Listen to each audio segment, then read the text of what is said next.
ribut ketika guru menjelaskan. Kapan lagi isi ini? Kepala kalian bertambah wawasannya ya. Nah, di saat guru menjelaskan inilah ya, kalian dengarkan dan pahami betul. Ya, kalau nggak paham nanti tanyakan. Itu, jangan guru yang menjelaskan pula sama kawan. Nggak dapat lah ilmunya kalau gitu. Nah, halaman 108. Tema 3 ya. Tema 3 materinya kedatangan bangsa Eropa ke Indonesia ya. Kedatangan bangsa-bangsa Eropa ke Indonesia. Tahu kalian apa saja negara-negara di benua Eropa? Tahu. Apa saja, coba sebutkan satu contoh negara di benua Eropa.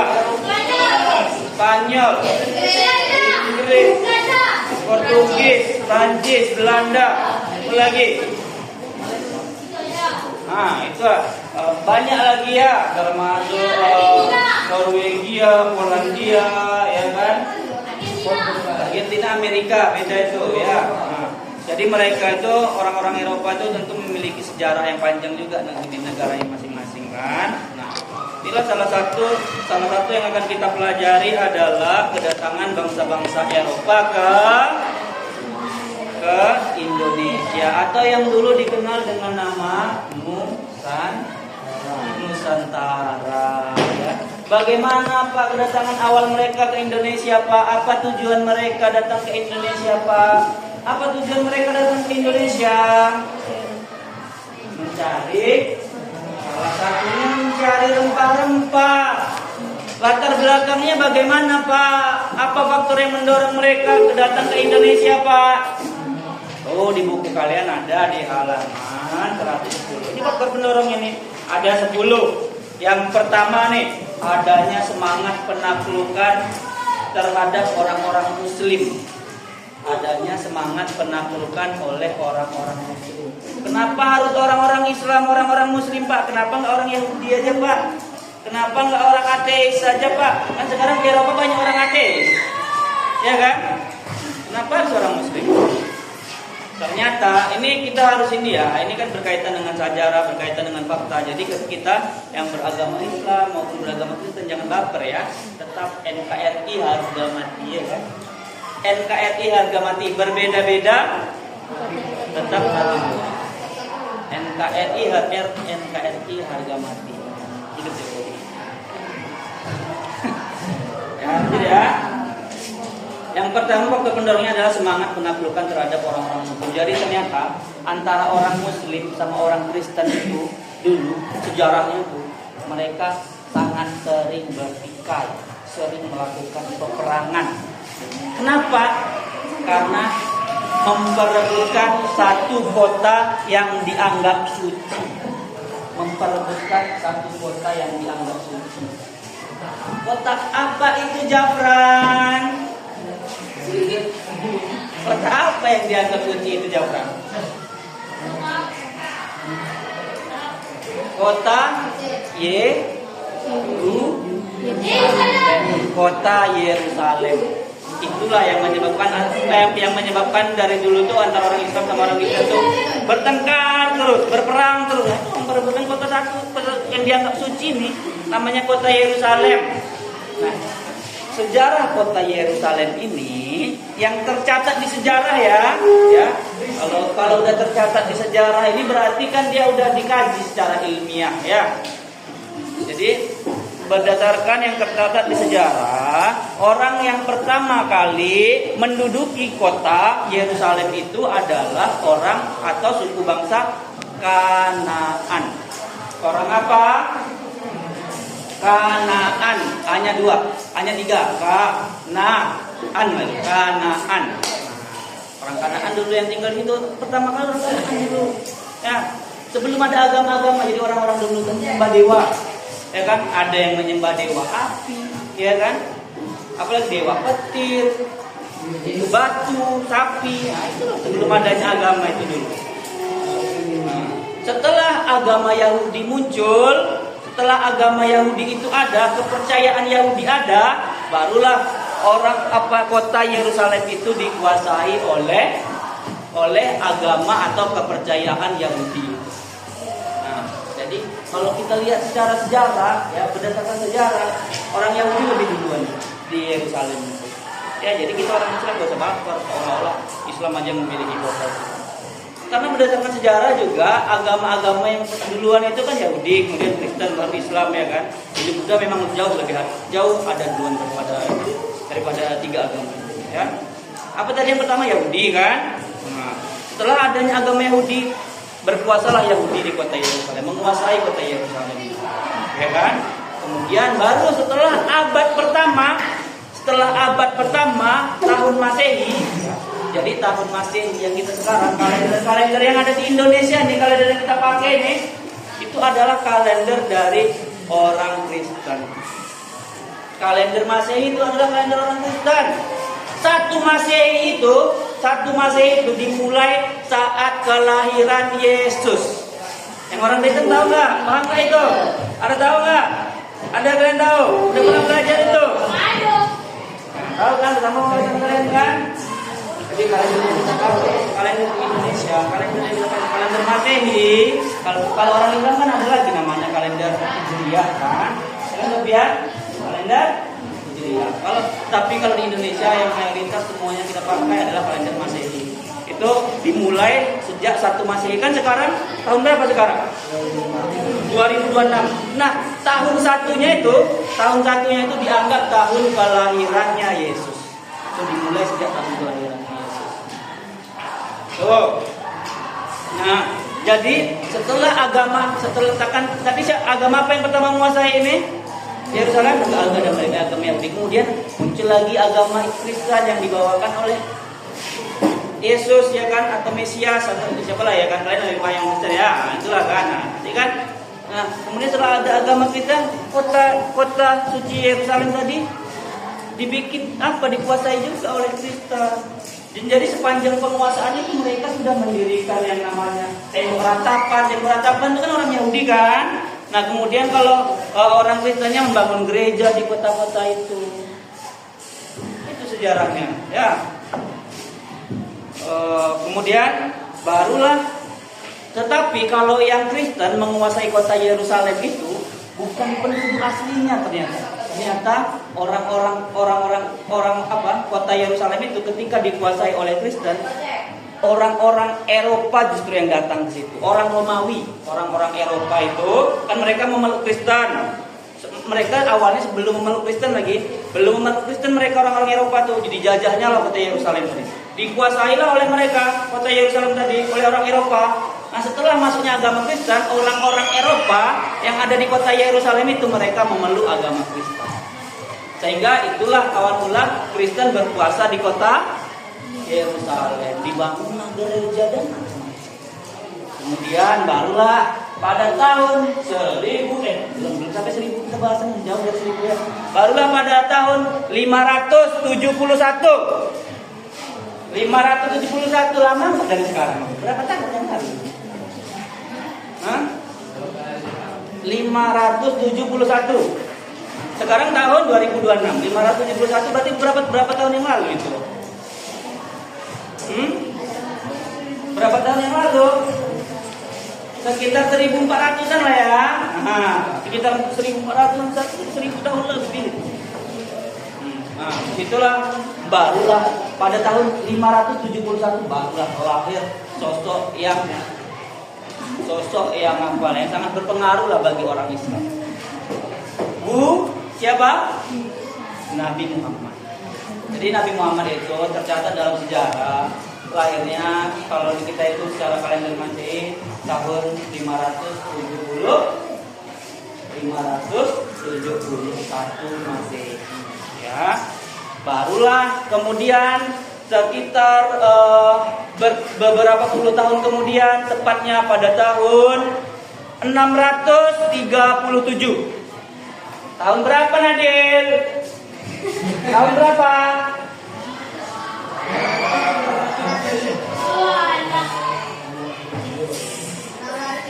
Tahun berapa di Jabran? 637. Tahun berapa Ilham? 637. Tahun berapa Caca? 637. Tahun berapa? Tahun 637. Tahu kan tahun 637 itu terjadi apa? Itulah awal asal muasal Islam menguasai kota Yerusalem tadi. Kota Yerusalem yang dianggap suci itu barulah pada tahun 637 baru Islam berkuasa di situ. Siapa yang menaklukkan kota itu dari orang Romawi tadi itu? Siapa yang menaklukkan kota Yerusalem dari orang-orang Eropa tadi itu? Siapa namanya? Sahabat Nabi yang bernama siapa? Umar.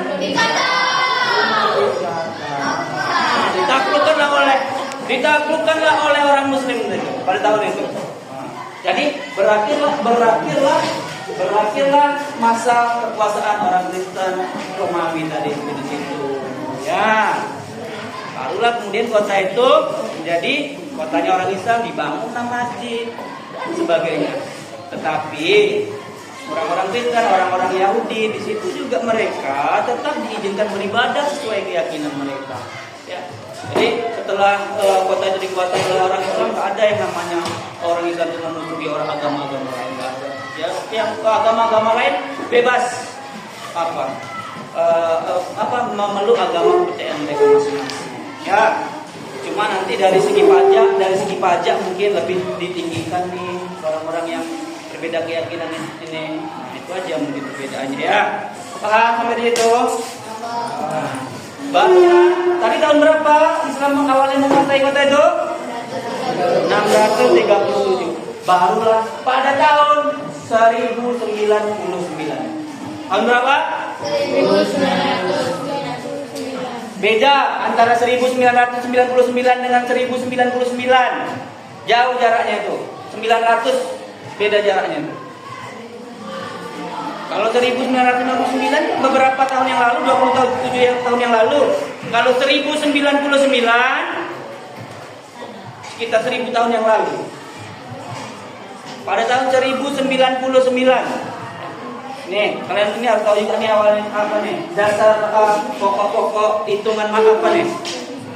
Abad-abad gitu. Kalau Bapak bilang 1099 itu pada abad keberapa? Pada abad keberapa itu? Abad keberapa? Abad?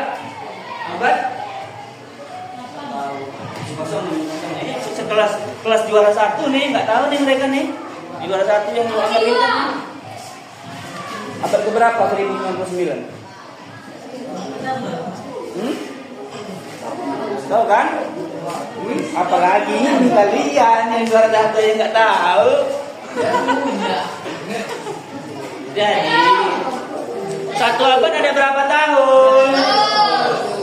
Satu abad ada berapa tahun? Berapa? Berapa Kojan? Satu abad ada 100 tahun. Ada berapa tahun satu abad Arya? Berapa? 100 tahun. Ya. Satu abad ada 100 tahun. Berarti kalau Bapak bilang tahun 1099 itu masuk abad ke-11 akhir. Abad 11 akhir ya, bukan abad 10 ya. Abad 11. Hitungnya setelah ini setelah. Ya. Apa dulu? Ya. Ya. Jadi kalau Bapak bilang tahun 1099 pada abad ke-10 akhir. Kenapa? Karena kalau dia 80, 90, 70, 80, 90 itu dikategorikan akhir. 30, 40, 50, 60, 70 pertengahan, ya kan? 10, 20, 30 awal gitu. Ya. Jadi kalau 1999 abad berapa? 1999 abad berapa? Abad berapa ya? 1999.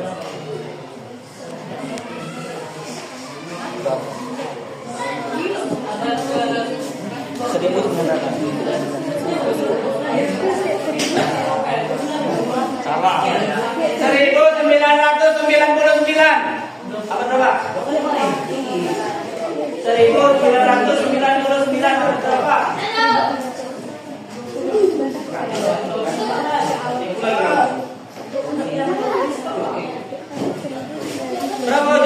1999.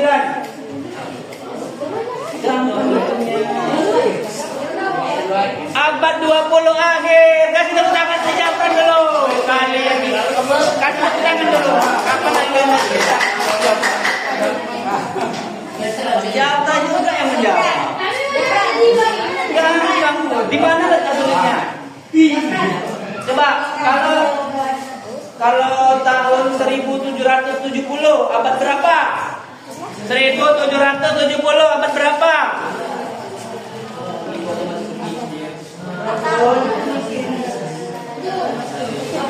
1770 abad berapa itu? Siapa? Sofia, 1770 abad ke-18.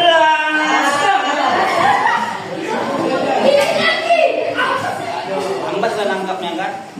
Kalau 799 abad ke berapa? 799 abad ke berapa? Abad ke-8, tepatnya 8 akhir. Kalau tahun 566 abad ke berapa?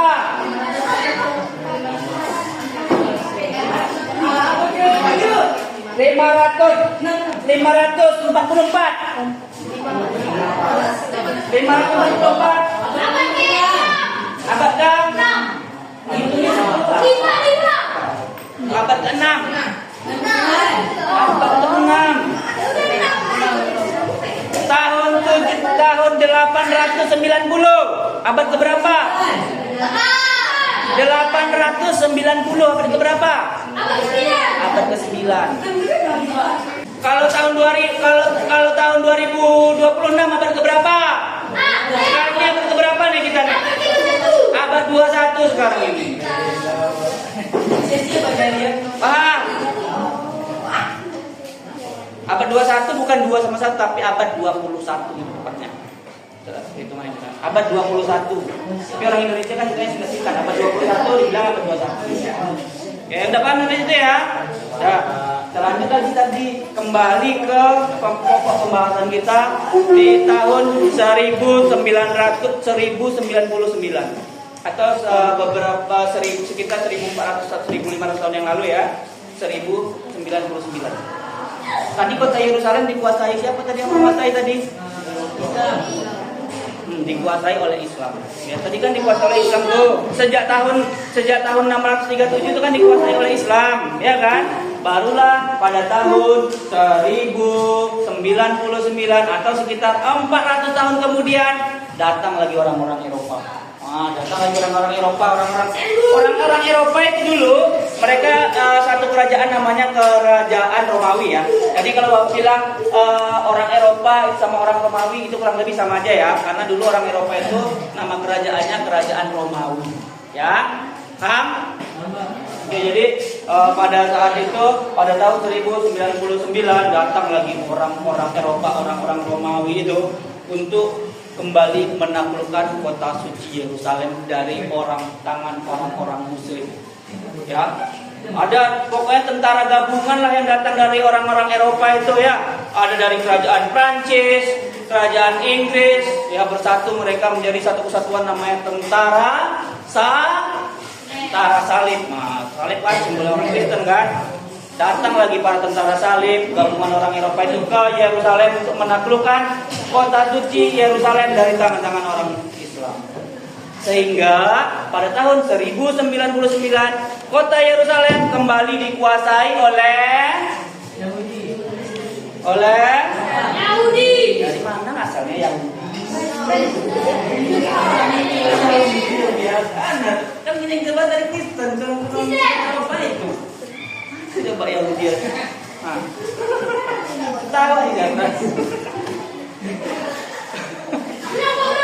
Oke, ya jadi sekitar 400 tahun lebih ya, kota Yerusalem yang awalnya dikuasai oleh orang Islam, datanglah orang-orang Eropa itu dengan gabungan tentara-tentara salib ya, memasuki kota Yerusalem dan menaklukkan kota Yerusalem dari orang Muslim, dari orang Islam. Ya. Jadi pada tahun 1099 orang Kristen, orang Eropa, orang Romawi kembali berkuasa di tanah suci, kota suci Yerusalem. Dikuasai itu oleh orang Kristen, oleh orang Romawi, itu dikuasai oleh tentara salib. Ya, jadi apapun yang mengatur pemerintahannya, ibaratnya Prabowo sekarang lah, ya kan? Kalau Prabowo mau naikkan pajak, ya kan tinggal naikkan aja, ya kan? Kalau mau ngasih MBG, ya kasih MBG, gitu kan? Gitu kan? Jadi orang itulah yang berkuasa, orang tuh yang berkuasa, orang tuh yang berhak menaikkan pajak dan macam-macam peraturan pemerintah di dalamnya. Ya, kemudian sekitar berpuluh-puluh tahun kemudian, tepatnya pada tahun 1187. Tadi berapa orang Romawi datang lagi? Tahun berapa tadi? 1099. Abad keberapa tuh? 11 ya. Baru berpuluh-puluh tahun kemudian, tepatnya pada tahun 1187. 1187. Abad keberapa itu? Abad ke-12. Orang Islam kembali menaklukkan tentara-tentara salib itu di bawah komando, di bawah kepemimpinan siapa?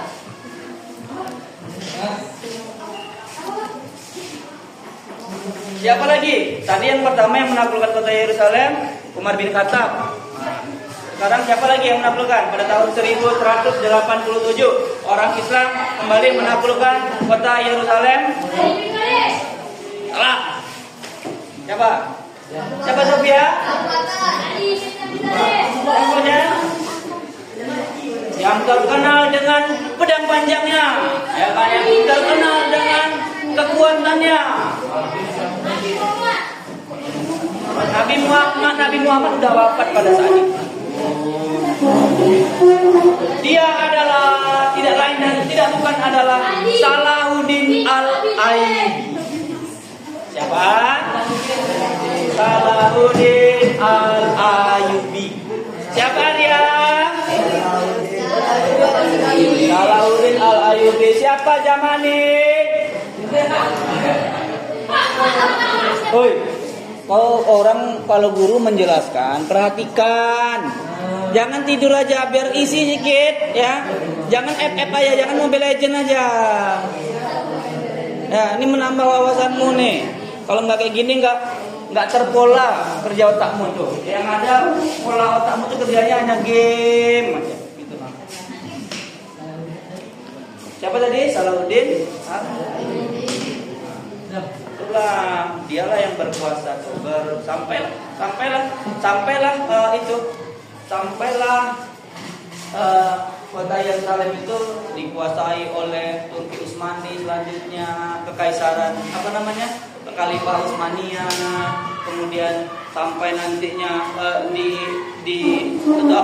Khalifah Utsmania dikalahkan Inggris sehingga daerah itu atau kota Yerusalem itu dikuasai oleh Inggris, sampailah menjadi sebuah negara Israel, sampailah sekarang kota itu diperebutkan lagi, banyak terjadi peperangan ya karena sejarah yang panjang tadi itu. Ya, sekarang di Palestina sama Israel kan mereka sering berperang kan? Dan kalian juga yang beragama Islam maupun beragama itu jangan terlalu fanatik ya, itu dengan sejarahnya yang tadi itu dari kota Yerusalem, kota sucinya. Ya. Tuh sampai di situ paham? Paham? Tuh, dari sejarah yang panjang itulah antara Islam dan Kristen itu, sehingga nih faktor pendorong orang-orang Eropa, orang-orang Romawi pada saat itu mereka pergi menjelajah. Faktor pendorong orang Eropa pergi menjelajah ini bikinnya yang pertama kali ini. Faktor yang paling penting, yang paling utama di dalam buku kalian nih. Nampaknya kan? Paling atas nih. Berarti paling penting kan? Nih. Adanya semangat penaklukan terhadap orang-orang tertentu. Nah, barulah pada puncaknya kali ini. Puncaknya kali yang benar-benar melatar belakangi bangsa Eropa untuk pergi menjelajahi seluruh samudra, seluruh pulau-pulau yang ada di dunia nih.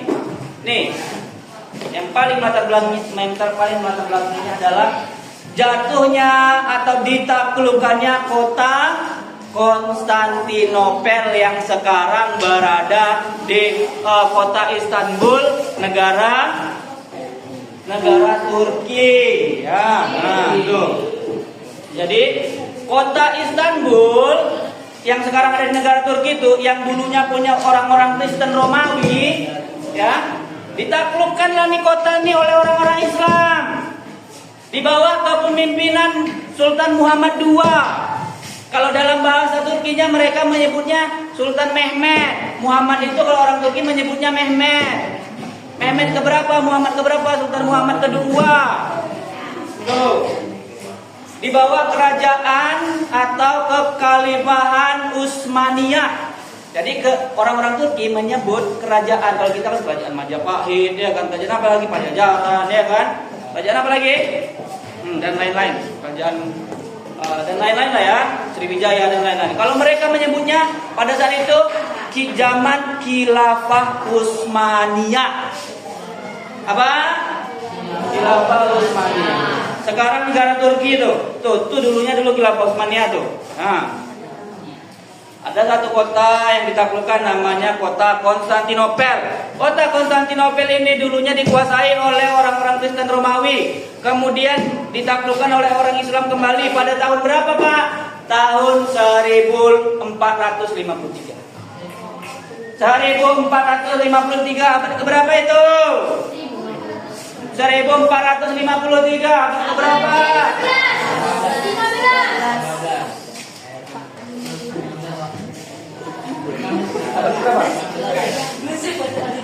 Abad keberapa, Bud? 18?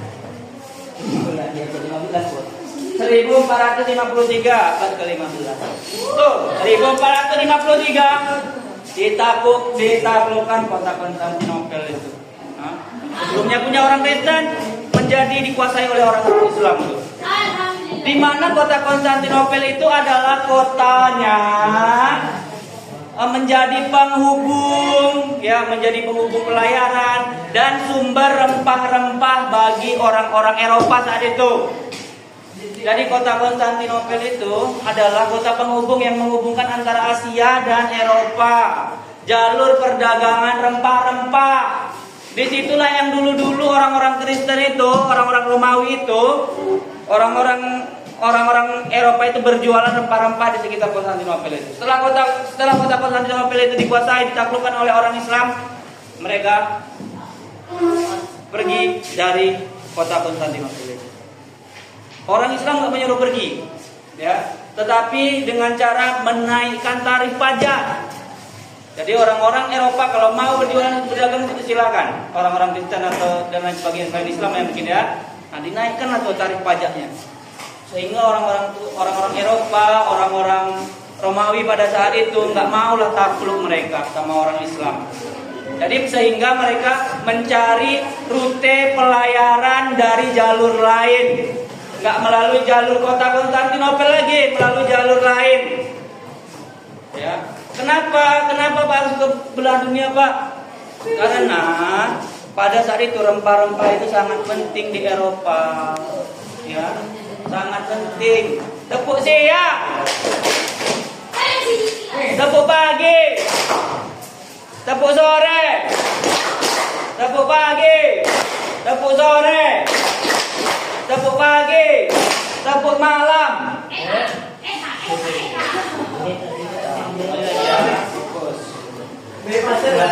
Jadi pada saat itu rempah-rempah itu sangat penting di Eropa, sangat penting. Kenapa sangat penting? Apa salah satu manfaat rempah-rempah? Ada yang tahu? Ada yang bisa jawab? Apa salah satu manfaat rempah-rempah? Obat-obatan boleh. Apa lagi? Bahan makanan boleh. Apa ya, Bro? Bumbu masakan ya tadi udah. Apa lagi? Yang paling pentingnya belum terjawab. Yang paling pentingnya belum terjawab. Jamu ada juga, tapi bukan itu yang paling penting. Apa? Ini salah satu manfaat utama rempah-rempah pada saat itu bagi orang-orang Eropa adalah untuk mengawetkan makanan. Kenapa mesti diawetkan makanannya, Mbak? Karena di Eropa itu ada 4 musim. Berbeda dengan Indonesia. Indonesia punya berapa musim? 2. Nanti kau ribut juga di kelas. Jalan, pergilah kamu itu lagi.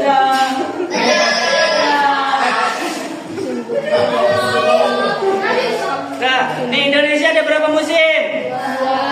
2. Musim apa saja? Musim panas kedinginan. Musim panas 1.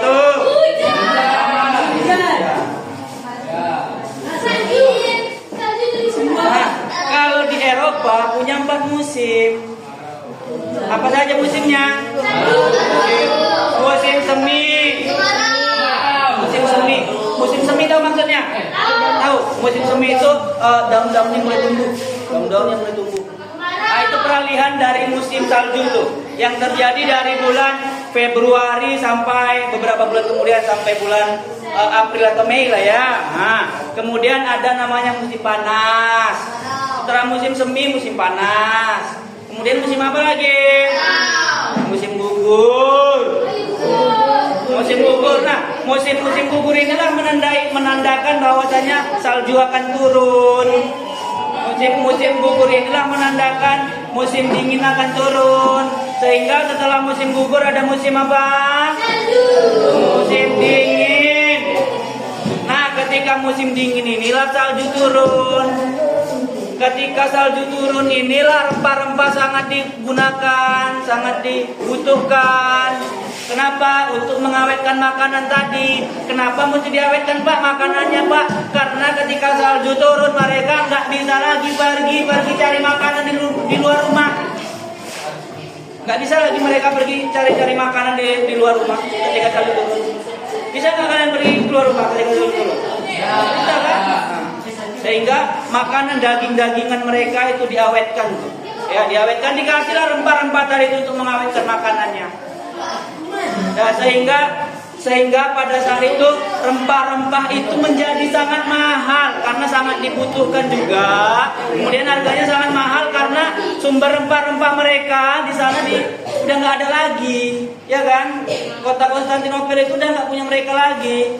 Jalur rempah-rempah, sumber rempah-rempah mereka yang di kota Konstantinopel itu udah nggak bisa lagi mereka dapat dari situ. Ya, jadi sehingga itulah yang menginisiasi mereka untuk pergi menjelajahi samudra. Sepanjang perjalanan mereka memulai penjelajahan samudra, yang pertama kali adalah bangsa Portugis dan bangsa Spanyol. Ternyata awal-awalnya ketika mereka pergi menjelajah seluruh dunia nih, antara bangsa Portugis sama Spanyol, bangsa apa?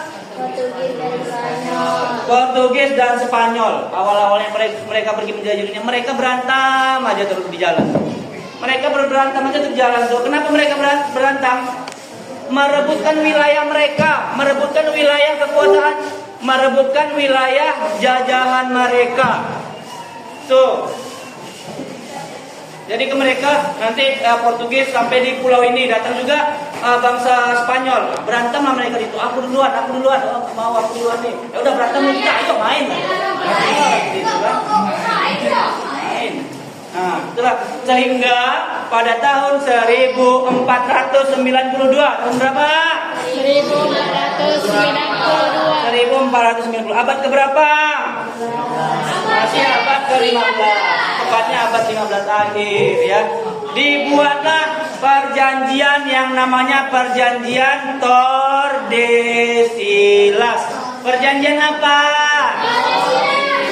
Tordesillas. Ya.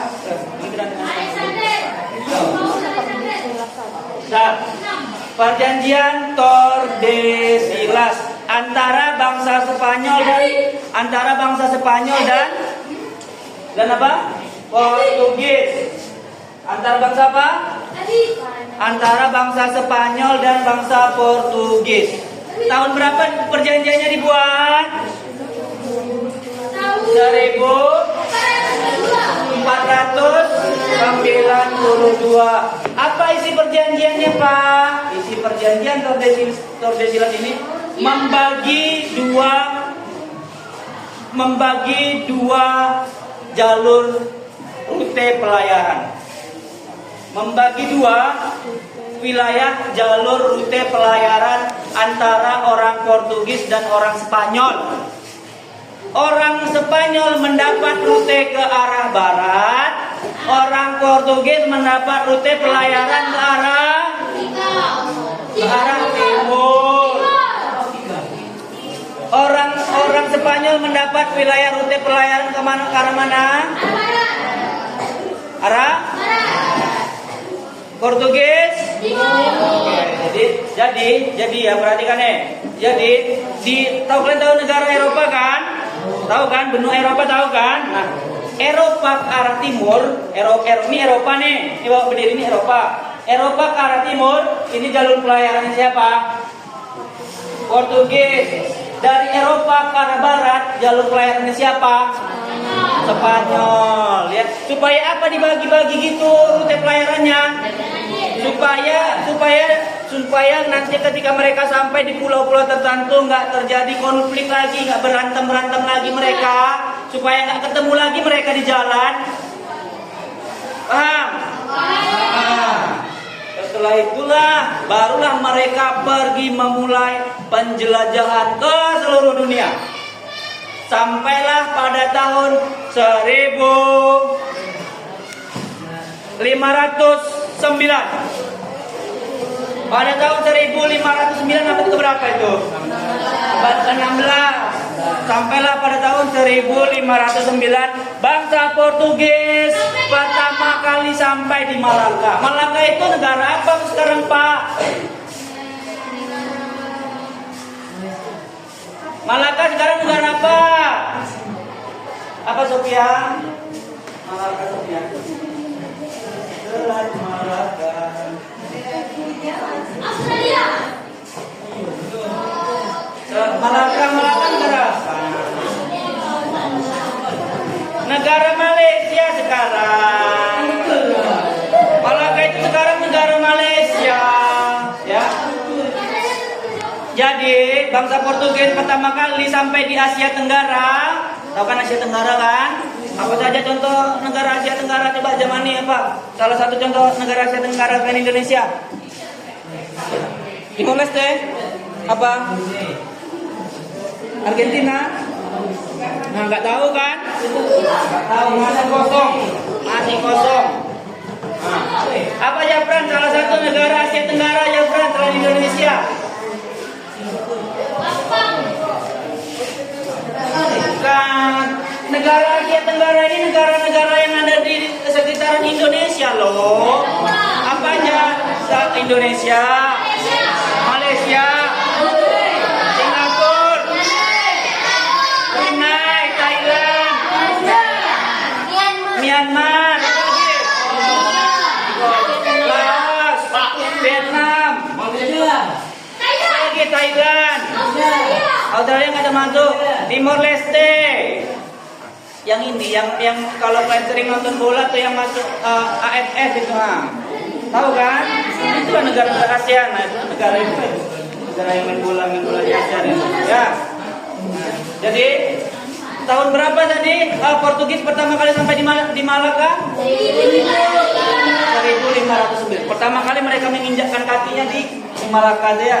Nah, ya. Barulah 2 tahun kemudian, tepatnya pada tahun 1511, tahun 1511 orang Portugis mampu menaklukkan kota Malaka ini. Mampu mereka menaklukkan Malaka ini dari raja-raja setempat. Dikuasailah itu Malaka tuh. Nah, sehingga Malaka itu menjadi wilayah kekuasaannya. Barulah setahun kemudian dari 1511 tahun berapa? 1512, karena orang Portugis sadar bahwa Selat Malaka itu bukan pusatnya rempah-rempah, mereka pergilah ke Maluku, ke Ambon. Ya, Ambon itu ibu kota provinsi mana? Ambon itu di provinsi mana? Maluku atau Maluku Utara? Maluku. Ya, Ambon itu di provinsi Maluku, ya. Jadi orang Portugis pertama kali sampai di Indonesia itu di Ambon, tepatnya di provinsi Maluku. Maluku itu di Indonesia bagian barat, tengah atau timur? Maluku itu terletak di Indonesia bagian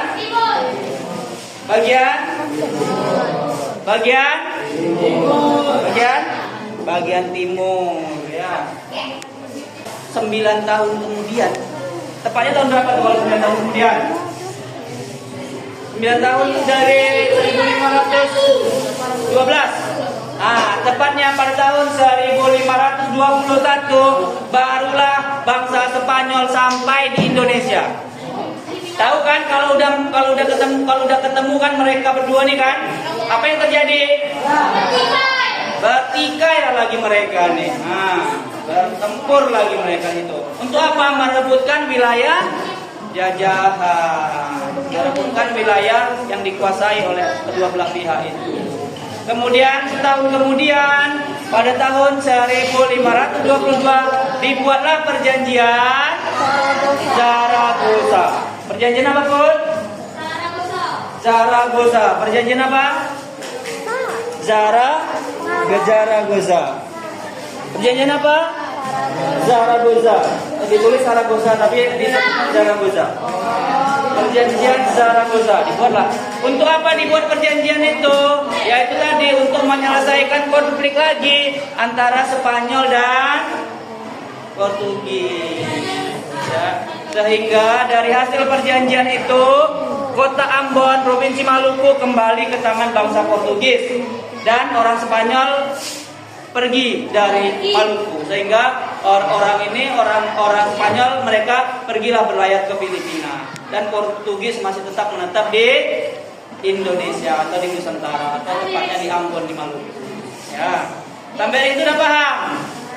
Ada yang mau ditanyakan? Nah, kalau paham, alhamdulillah ya kan. Sekarang kalian catat, udah ada bapak cuma mencatat kalian? Udah ada bapak?